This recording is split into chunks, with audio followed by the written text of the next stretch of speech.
Hey, hey, hey. It is 2 o'clock and a few seconds, and it is Tuesday, August 3rd, and it is today we're going to be doing the DocuSign introduction. If you're looking at the description for the class in the little post itself, it might say Command 101 Database Overview, but I'll change that after we're done here. I thought I got it, but I didn't, so we will change that when we're done. This is DocuSign, or DocuSign, or DocuSign, depending on how you like to say it. I'm Robert, and you are you, and we are on Facebook live streaming. We are also on YouTube live streaming at kwtechtube.com. So either way, please feel free to join us in the comments. I do have the comments running up here, and I'm happy to answer any questions that you might have. So let's get started by talking about DocuSign. So let's, to kind of break this down, very simply, DocuSign is used to sign the documents that you need for an opportunity in Command. There's not much more to it. It's actually a simple concept that runs into kind of itself in terms of complexity. There are some things that you need to make sure that you do to make it easy on yourself, and I'm going to show you those as we start walking through this. But I do want to talk to you about the process of getting to DocuSign. Now, you might think to yourself, well, I'll just go to a web browser and type in DocuSign and be done with it. Well, we don't want to do that. The first thing that we're going to do, and I'm going to go ahead and share my screen with you here. The first thing that we're going to do is talk about connecting to DocuSign in Command so that we have the connection established so that we don't have to worry about doing this again. So when you open up Command and you go to the main home screen, if you click on the upper right hand corner under your profile icon here, you're going to see your profile. If you're on a team, you'll see a team. And if what you want to do is come down here to settings.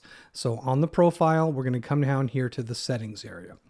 Now, when we hit the settings area, DocuSign is integrated already with Command in that it's built in, but it's not connected yet. So it's integrated, but it's not connected. To connect your DocuSign account, you will click the button over here that says Connect.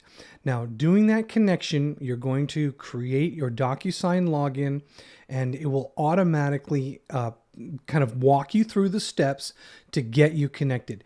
It is recommended that you use the KW email, your @KW email, because that's all part of the same domain here. It's not required, but it is something where, it's easier for you to use that than it is to use something else. Now, once you've connected DocuSign, you will see it as you see mine here. We'll see a name, an email underneath here, and that should be your KW email, and you'll see connected. That connection is the first thing we need to do. Now, if that was not done in your agent setup when you were first onboarded, or if you need to connect it now, you can use those steps. Just click the connect and walk through the wizard, or you can reach out to me and I'd be happy to help you out to make it easier for you to get that connection. Now that we've established that, now that we have our connection, the next thing we want to do is start talking about how we're going to use it in the process of an opportunity. So to do that, you probably are going to already be able to guess where I'm going to go to begin creating an opportunity. Anybody want to take a stab at it? What's the first place that I'm going to go to start creating an opportunity that will eventually use DocuSign? I'll give you a couple seconds. I know that there's a little bit of a delay here between when I'm actually talking and what Facebook has. Plus, you have to have some time to type. So the answer to the question, where is the first place you're going to go when you are starting to create an opportunity is, yes, Randy, perfect. You're going to contacts. So we'll click over here on contacts. And I'm going to use my old standby. I'm going to do a search here for Jackie. And Jackie is my little sample customer that I have here. And she's apparently bought quite a bit from me. So I'm going to go over here to Jackie Astudo. And in Jackie Astudo here, I've got 27 opportunities already created for Jackie. And she is rocking away here. So with that, I'll click on the opportunities. For those of you who didn't follow that quite exactly, I went to the contacts area, and then I searched for the contact that I wanted the opportunity to be based on. Jackie Astuto. Then I clicked on the contact to open the contact page. And now here I am on the contact page, and over on the right-hand side in the tabs on the right is the Opportunities tab. Now that I'm on the Opportunities tab, like I mentioned, we have 27, and I'm going to click on Create Opportunity. Now, actually, you know what? I'm going to back out one small screen here, and I'm going to talk about the contact a little bit more because of the relationship to DocuSign. This is not just me harping on contacts again. So we have over here on the left-hand side, we have a phone number. We also have an email. And so we have a name, a phone number, and an email. Those three primary things are going to be used to synchronize Command with the DocuSign room. If you don't have that information, well, that's tough because you don't have a lot of the information you need in general. But if you don't have that information will not sync to the DocuSign room. Additionally, if we come down here into the information about this contact, see, we have preferred method, we have an email here, somebody@gmail.com. We also have JMA client. What I want you to notice about this is the email that the client, that we generally contact them with, or that the client gave us. But do you see down here, it says preferred contact email, and then an email, somebody@gmail.com. I want you to pay attention to those two things as we actually create the opportunity and when we see the opportunity in the details area, specifically the details area of DocuSign.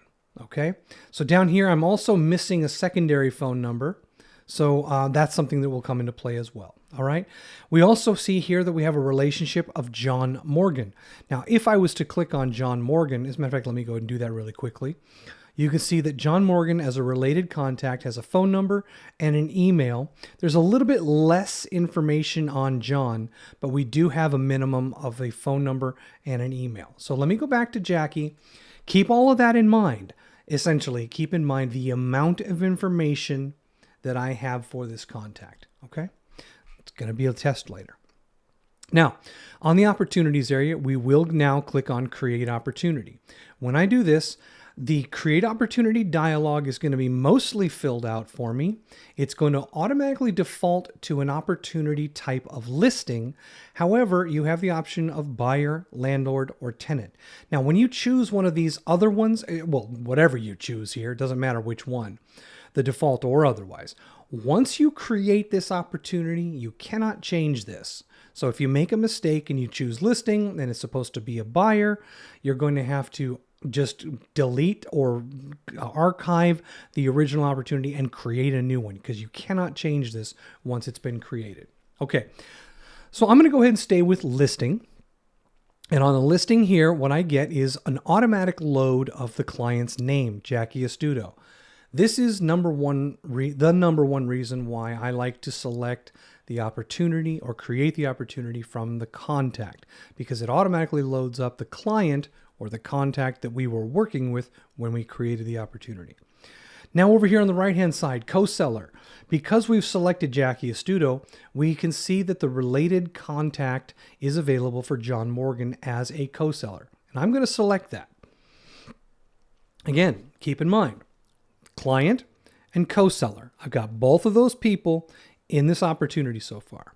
Now, the listing, because it's a listing, compliance requires us to put the name, the street address for the listing that's being created. So it's an easy way for everybody to keep track of everything and find addresses and so forth. So Jackie Astuto listing, and I'm going to put in 123 Main Street, and I've probably sold this house 1,000 times, and I'll put in Epping and New Hampshire if you need to. So it's not required to put the entire address in here, but at least have the street address so that you and compliance both know what's going on with it. This name of this opportunity is also going to become the name of the room in DocuSign. All right, if you have an estimated close date, you can put that date in here. I'll make an estimated close date of let's say the 20th of August. If you have an estimated listing price, let's say that they're going to go list it for $500,000, you can put that in here as well. You can also put in commission rate. Well, you have to put in the commission rate. That's a required field. And then finally down below, you have an opportunity phase and stage. By default, it will be cultivate and watch. You can, of course, change that here, or you can change it at any later time. Now that we have this information filled out, we're going to go ahead and create the opportunity. Now, when I create the opportunity, by default, it's going to immediately show that opportunity on the Opportunities tab of this contact. I don't have to go looking for it. I don't have to worry about it being in the opportunities pipeline anywhere. I have immediate access to it, and I always know that I can look at this opportunity by finding the contact. Here it is. I'll go ahead and click on it.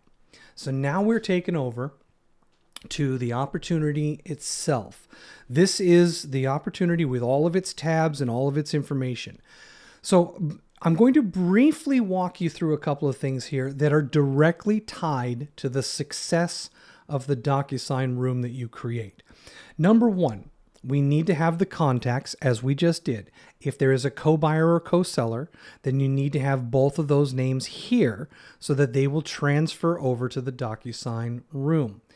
If this is a listing and the listing in fact is in the MLS at the time that you create this opportunity, this is when you should select the listing and add it to this opportunity. Now, I do understand that sometimes the opportunity is created, but the listing is not necessarily in the MLS at the time you go to create this. In that case, instead of selecting from listings, which is only going to search the MLS, instead of selecting it from listings here, you can come down to the property dialog down here and select the property by just physical address, nothing to do with the MLS. So if I was to look in here, you would see the 123 Main Street, and it automatically starts to pull up that information.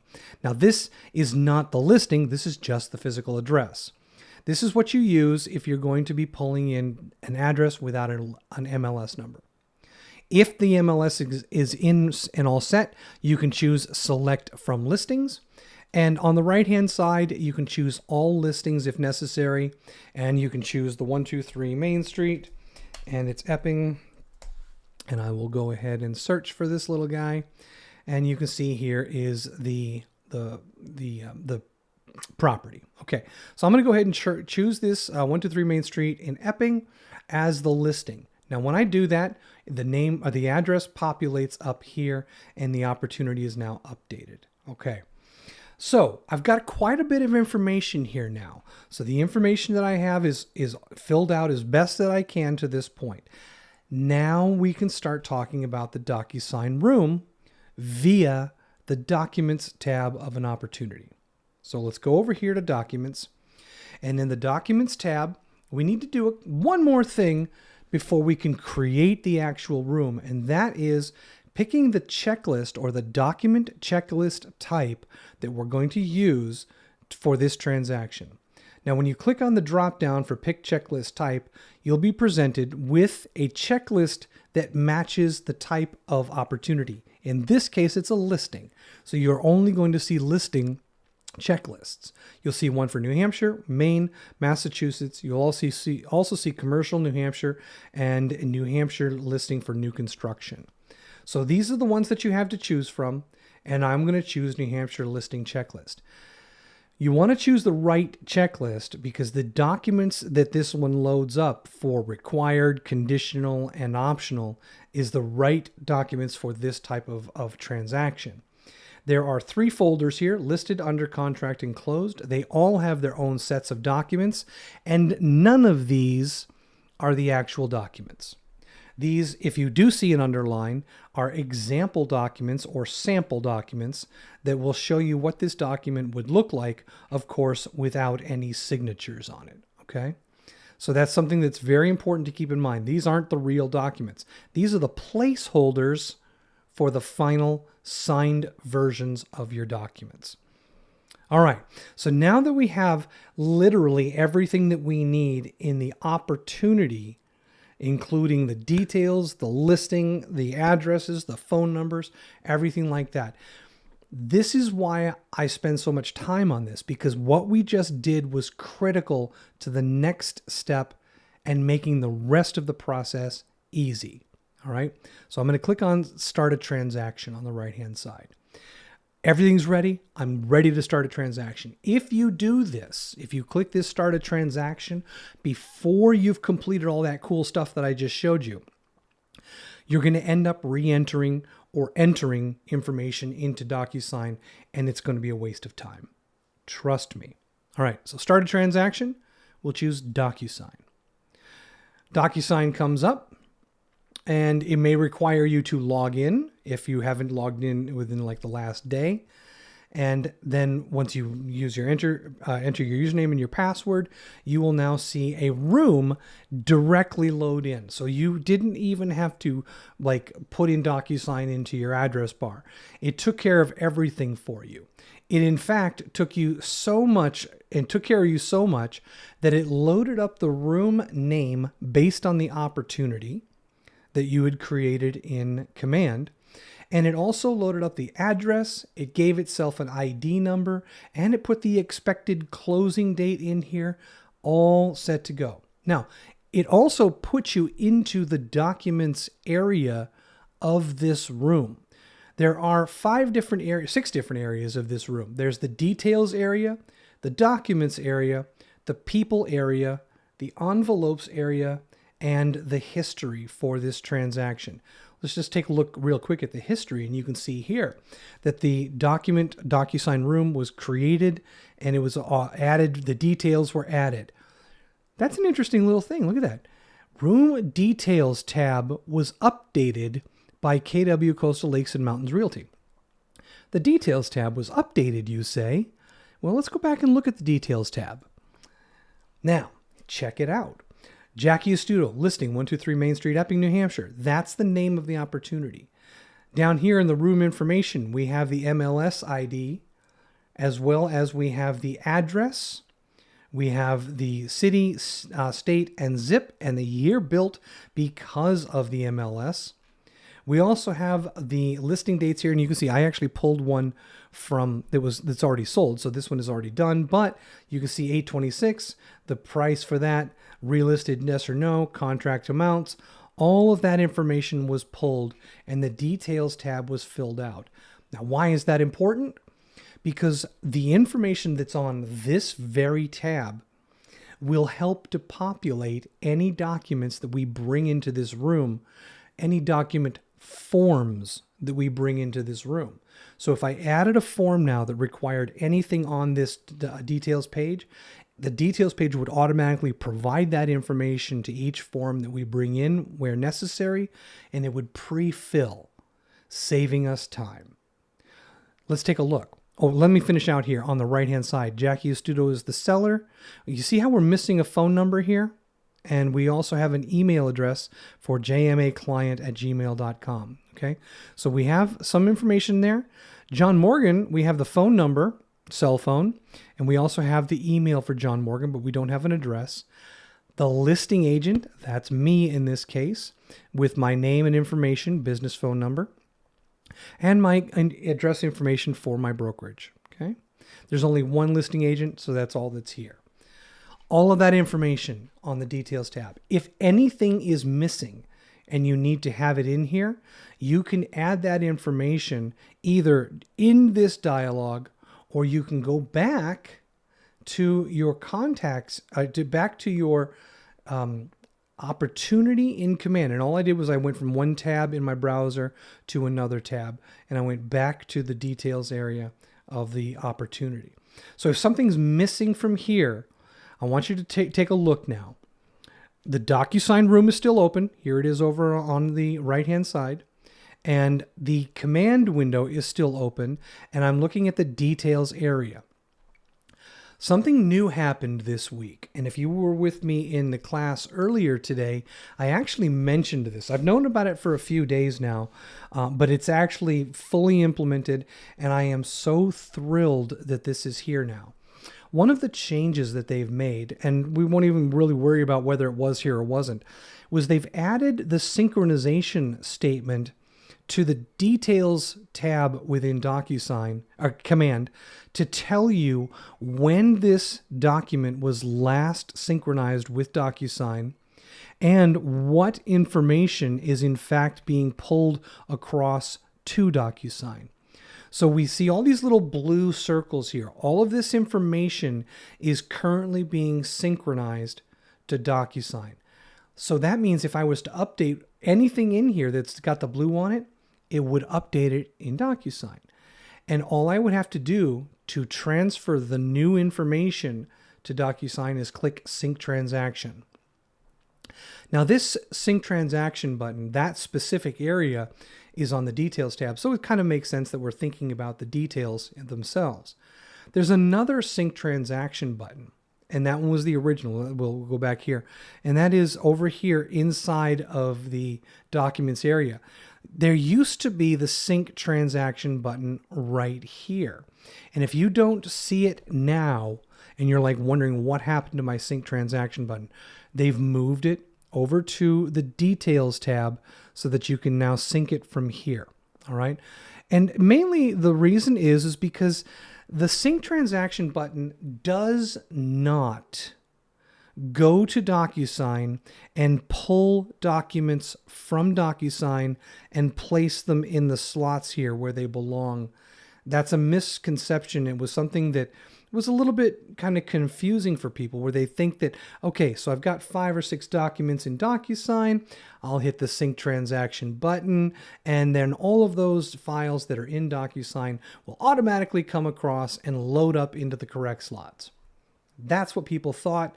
It didn't work that way. It was only synchronizing the information from the Details tab, so it made sense to move that Sync Transaction button to the Details tab. All right? It now makes more of a logistic sense. This is what it's synchronizing. All right, so again, any changes you make here are going to change in the DocuSign room if you synchronize that transaction back. Now, let's go back to the DocuSign room, and we're on the Details tab right now. All right, so as we saw, the Details tab is fully editable, and we can add additional information here. The Documents tab itself has the ability to have folders. You can see up here at the top, I've got room folders, room docs. We can have as many folders as we need to organize our documents. And we can add folders if we want by using the Action button in the top right hand here, the blue button, by adding another folder. And I am going to add a folder here for certifications. And this way, I'm going to create a folder whenever I receive a certification, I'm going to keep all those in this folder. And any of the room docs that are just forms and stuff like that, I'm going to keep here. And I'm even going to organize it even a little bit more and put in another folder. And this folder is going to be signed documents. So I'll choose signed documents here. And so now I have 3 folders in the room: certifications, signed documents, and room docs. And so now with this, and I'll go ahead and kind of remind you here that there's the signed, there's the certifications, and there are the room docs. Now, when we pull documents into this room, we have the option of placing them into the folders, and we can even move them around at any time. The main reason I did this was so that when it comes time to pull those documents back to Command, if I put all of the signed documents into the signed documents folder, then I know that the only thing I'm going to see in there, I'm not going to grab the wrong kind of file, I'm going to grab the right one. Okay, so that's why I do that. Now, in this folder area is where we load up the documents. But I want to talk about the 3 different types of documents that can be placed in here. The 3 main ones. There's more, but let's just focus on the main things. Number 1, when we choose to add a button, clicking the Add button up here, we can see that the options are to get a file from our computer, a DocuSign form library, zip forms, and Google Drive. Okay, so we can get these documents from anywhere. If we choose to use DocuSign forms, the forms that we load into here are not actually documents. They're forms, they're templates. There's nothing about those that's truly unique because we just fill in the data and we reuse the form as necessary. When I first started using DocuSign, there was a little bit of a confusion on, okay, so I've brought in a brokerage relationship form, I filled it out, I sent it off to the customer, and they signed it, but one of them didn't because something was wrong. So now I need a new form, and I need to change the information so that I can send it out again. So the problem was people would try to add a second instance of this brokerage relationship form or any form for that matter. And DocuSign would not let them. And they were frustrated because they're like, well, I need another copy. And the reality is you don't need another copy. You just change the information on the original form. And once you send that form template out to be signed, when it's signed, it kind of dries the ink or permanently etches that information into the document, and you get back a signed copy, not the original. So the original can be reused many times inside of a room until you get the signed version back that's right. So you're only going to be using a form once, a single type of form once. Now, to add a form, we're going to click on DocuSign Forms. Now, the new dialog box that pops up here has it broken down into groups, 3 groups at the top, and 2 libraries at the bottom. The groups are curated by Keller Williams here in Portsmouth, and they are the Coastal Lakes and Mountains group. That's the listing group, sorry. Then we have the this is the big group, right. Then we have a buyer template folder and a listing template folder. And notice how that when we choose the buyer or the listing, there are 3 required documents with little red notices on them. So if you are doing this type of a transaction, I can guarantee you're going to need a minimum of these 3 documents, okay, from that particular section. So I'll choose from the New Hampshire residential listing, and I'll click on those 3 documents. One of them includes the brokerage relationship form, which I'm going to use in a moment to fill out. Now, if you need additional documents, there is the library for 463, and these are curated again by the Market Center. And then there's the NHAR forms. The NHAR forms, look at this. The brokerage relationship form falls under that, so there is already a checkbox there for that one. Any of the other documents that you might need are in here, and you can go down through them and again look at them and grab them from this particular area. So what I'm going to do here is I'm going to choose on the property disclosure residential only, and I'm going to bring the property disclosure form into this room as well. So I'll go ahead and add selected. So all 3 of those forms, 4 of them, all 4 total, came into this room, and they went into the room docs folder that I had created. All right, so now they're in there and they're ready to go. Now, by the way, you can also change the view here. Some of you might recognize this view. This is the tile view. The button to change between the 2 views is up here underneath the actions button. I'm a fan of the list view, mainly because I like to use the names of the documents, but some people like to see the actual kind of like thumbnails of them, and that helps them understand which document they're looking at. Either way is fine. You can always switch back and forth here between those documents views at any time. Now, in addition to this, I want to bring something in here and I want you to see what happens. I'm actually going to do a drag and drop from my desktop. Now, you can't see my desktop here, but I'm going to drag a PDF right on top of this, what do you call it? Oh, actually, you know what? I can't do that because I'm using a secondary machine. Oh, never mind. I won't be able to drag and drop on this one.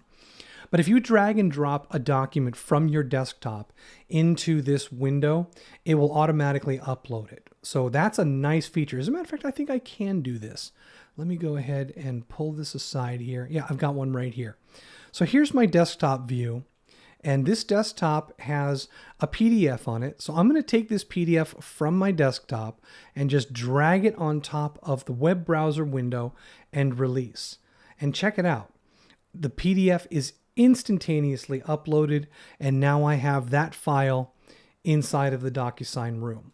So there is, something to be said about the speed of this. You could use I could have gone here to add from the computer and done the whole browse thing. But I love that you can just take this thing and upload a file by dragging it from your desktop directly in. That's a really nice feature. So I wanted to do that because I want you to notice that the PDF comes in here and shows as red. A PDF will always look like that. It will always have that little red icon. And if I switch even my icon view over here, you can see, there's a little bit of red in the file, but you can see down here in the lower right corner of the PDF, there's a little red PDF icon. So you always know what is a form because a form is always blue. You can put a period and mail that to yourself.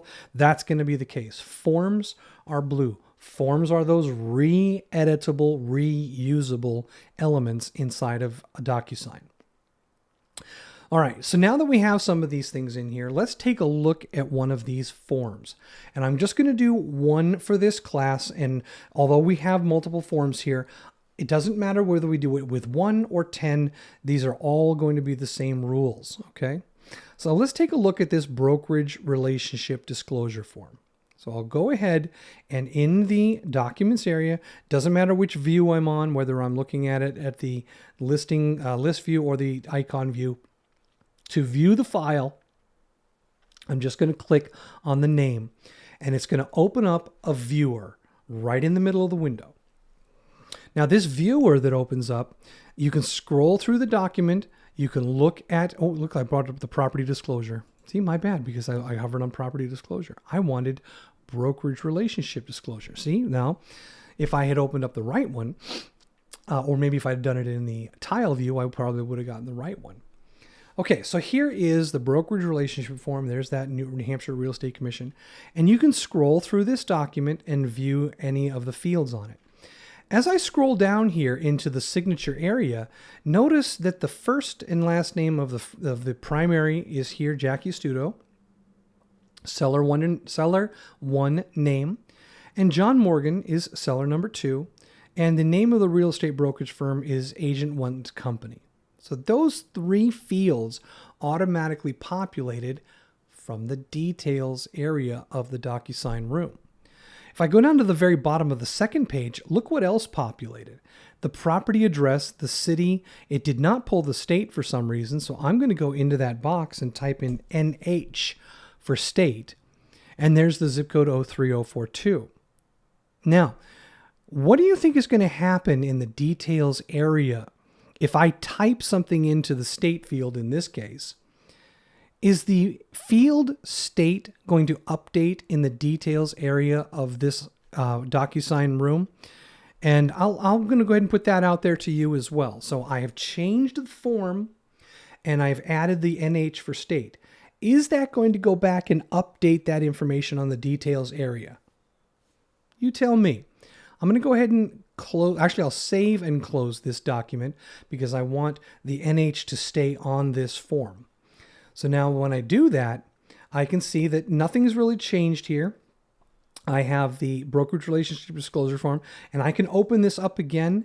And again, as you would expect, the NH that I put at the bottom of that screen had better be there. And it in fact is, because I saved it with that information. Okay. So I'm going to scroll back up this document and we're going to talk about the names of the people that are on this contract or on this document. In the field for seller number 1, it says with a little yellow highlight box, optional seller number 1, and then optional seller number 2. These fields are what we call pre-tagged roles. We know that Jacqueline Astudo is the primary buyer, or seller, I should say, in this case. We know that John Morgan is the secondary or the co. If that's the case in the details area, we've already labeled with a role what those people play. Seller 1, seller 2. So on this document, it pulled in seller 1 and seller 2 into the right locations. That's going to be critical in a moment when I show you how the pre-tagged roles work in the signature process. All right. So I'll go ahead and save and close this again, and we'll go back to the main screen. So nobody answered my question here about whether or not on the details area that the state of New Hampshire would automatically load because we filled out the information on the form itself. And the answer is yes.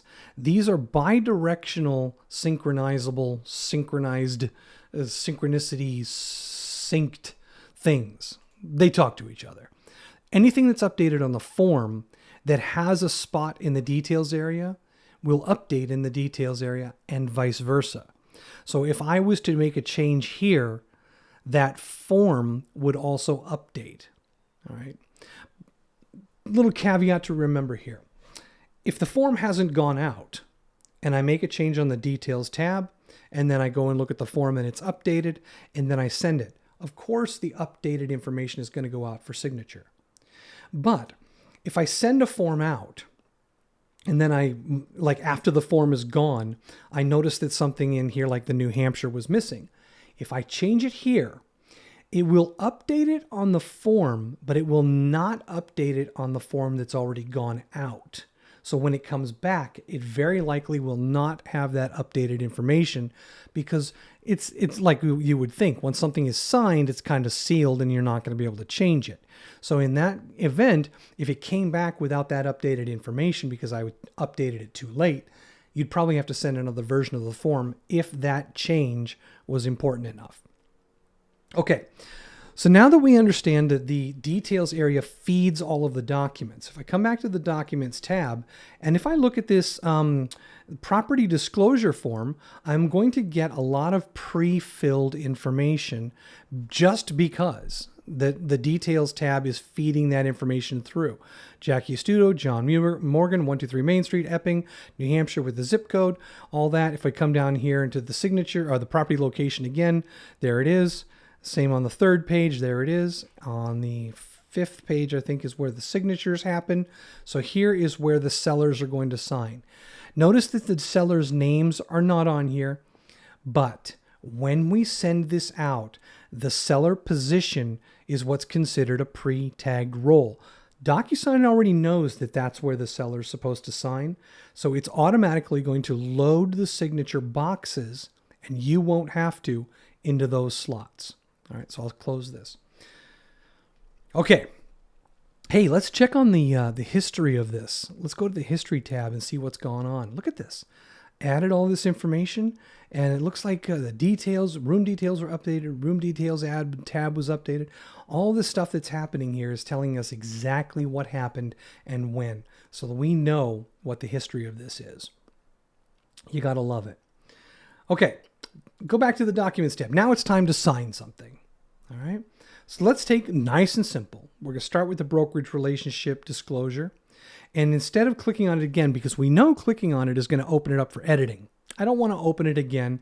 Although I could, I don't need to. I'm just going to go over here to the left and put a little checkbox in the radio circle there. And I'm going to say, that's the document that I want to start off with.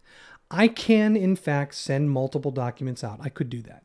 But I want to focus on just one so that you can see this process. All of the documents are the same from here on out. They all function exactly the same.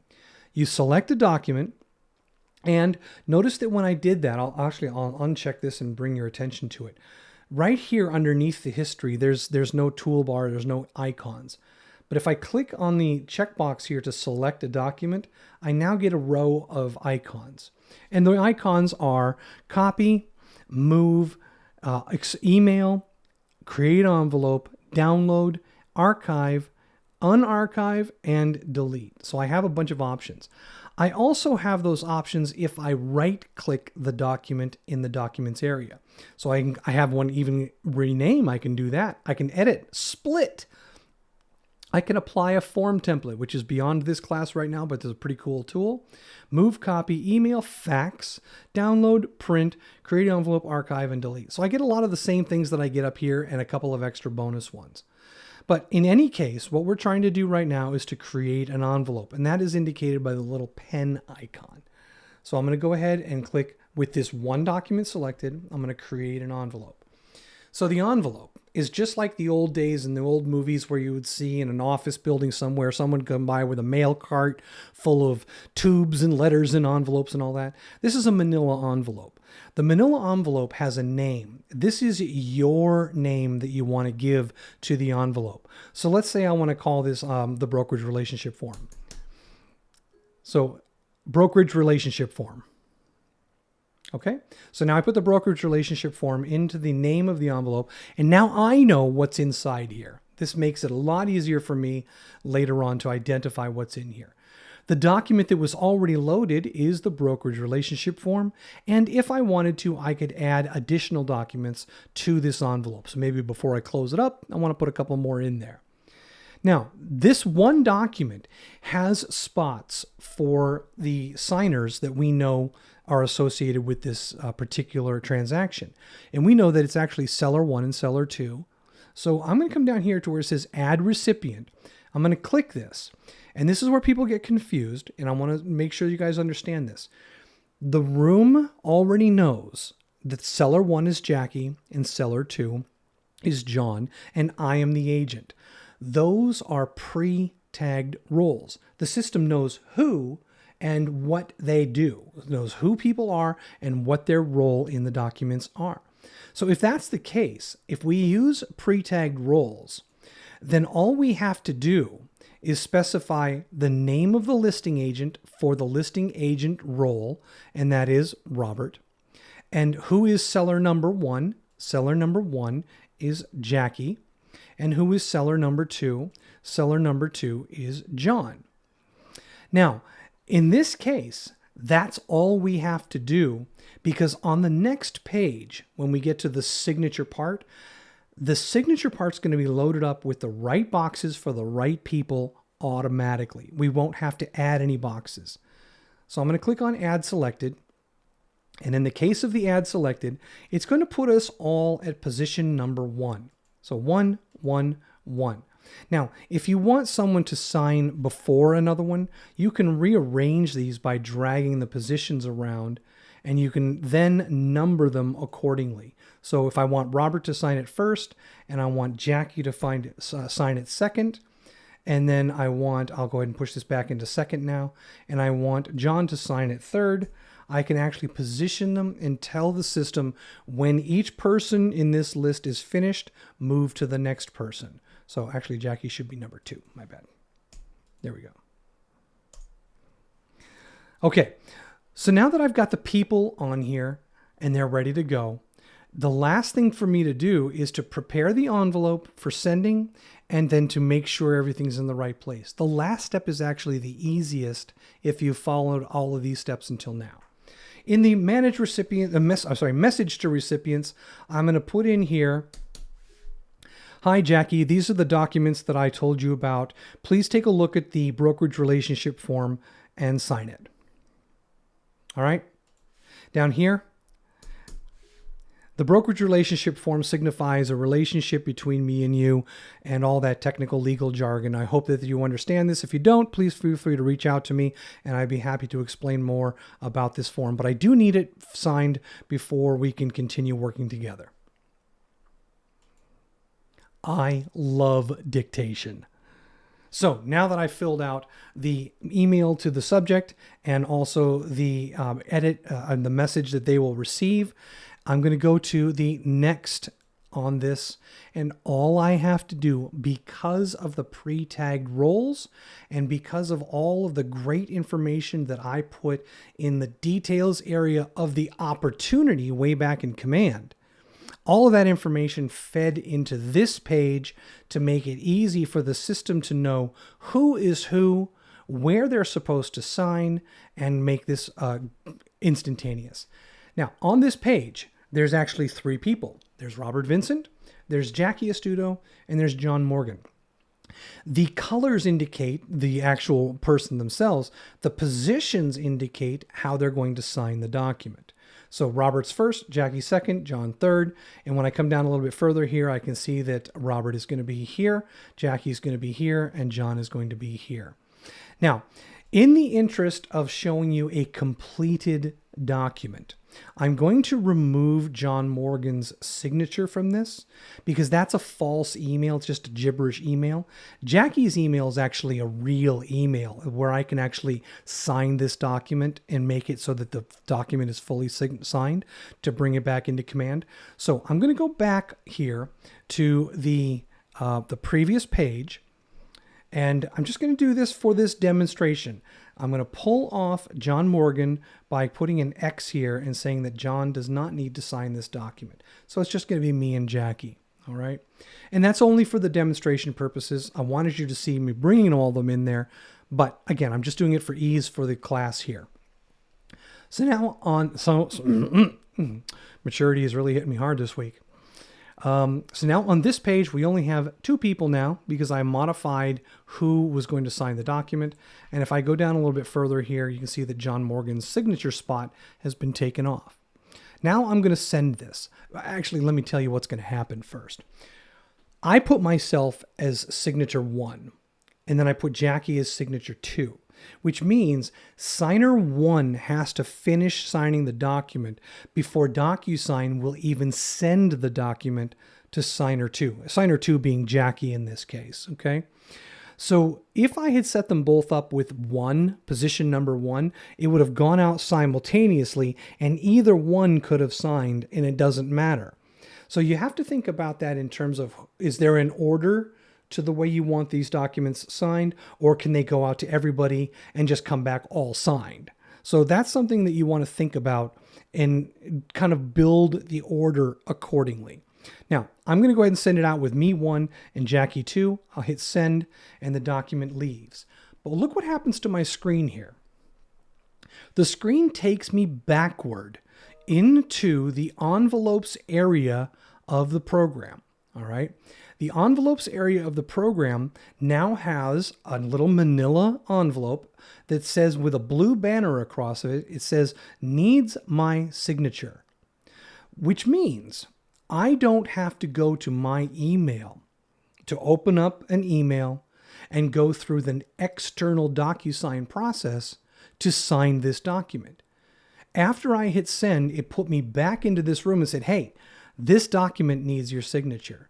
So now I can click on this as signer number 1, and I can say, okay, signer number 1, which is me, the Robert Vincent listing agent, it says that I need to sign it. Yes, I do. I'm going to go ahead and click the sign button. So I click sign, and it's going to prepare my signature process just as if I had clicked on this in my email. So now it says, okay, continue. I'll continue the document. I will start the signature process. It takes me down to the areas that I need to sign, including my initial. And in my case, I've signed so many of these as demonstrations, it's not asking me for my signature style or font or anything like that. So it's already in the system. But if you do this for the first time, you may see a box that pops up and says, pick your signature style or sign with your finger or something like that. So I'm going to go ahead and hit sign and initial. Now, that's it for this document. I could look through it the rest of the way here all I want, but that's all I need to sign. And you notice that Jackie's signature is not on the document because she hasn't even received it yet and will not receive it until I'm finished signing it myself. So I'll go ahead and click finish. Now, the last screen that pops up, if you're not familiar with it, this particular one is because we're already in DocuSign. You might want to kind of do one of these by sending it to yourself in an email like normal and watch what happens with the last screen that pops up. It's going to be a screen that invites the user to join DocuSign. You might want to tell your viewers or the people who are getting this document, they can just close that. They don't need to create an account with DocuSign. But now that we're here, you can see that it says waiting for others. It said needs my signature. Now it says waiting for others. When I click on it and look at what's inside the envelope, there's the brokerage relationship form. Here is the signed version from me, and it is waiting on Jackie. So what I'm going to do is on a separate screen from you guys here, I'm going to go into the account that I've created for that Jackie. And I'm going to open up that email sign the document externally. Just bear with me, you don't see it on the screen here. I'll say, yes, I agree to the services. And I will continue, and I will sign the document, accept and sign, finish the document. Okay, now I'll come back over here, and I will refresh this envelope on the main page here. And you will see, after a couple seconds, it usually takes a couple of seconds for it to go through. There we go. Okay, one more refresh should do it.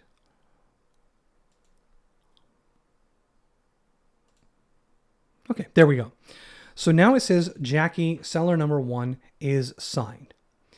So once you view that, once you have seen that it's signed and ready to go, you can think of it like this. DocuSign is smart enough that the documents that were in the envelope and signed were automatically removed from the envelope, or I should say a copy of them was taken out and placed in the Documents area. So when we go back to the Documents tab, we now see a new set of documents and information. So here's what we have. What we have is, this is that little file that I had dragged in that I showed you. I'm going to delete this so that it doesn't look more confusing than it needs to be. So I'm going to click on this. I'm going to say delete this document. And I'm just going to show you the documents that are relevant to this transaction. So here is the brokerage relationship form that we sent out. Remember, this is just a form, and we can refill this as many times as necessary, especially if we've made a mistake on one of these documents that came back and somebody said, well, you forgot this or you didn't do that. We can just fill this out again and resend it. Here is the green signed version. This signed version is what's going to go into Command when we're done. There's the other two forms that we haven't used yet, and here is the certification for the brokerage relationship form. I want to look at this one first.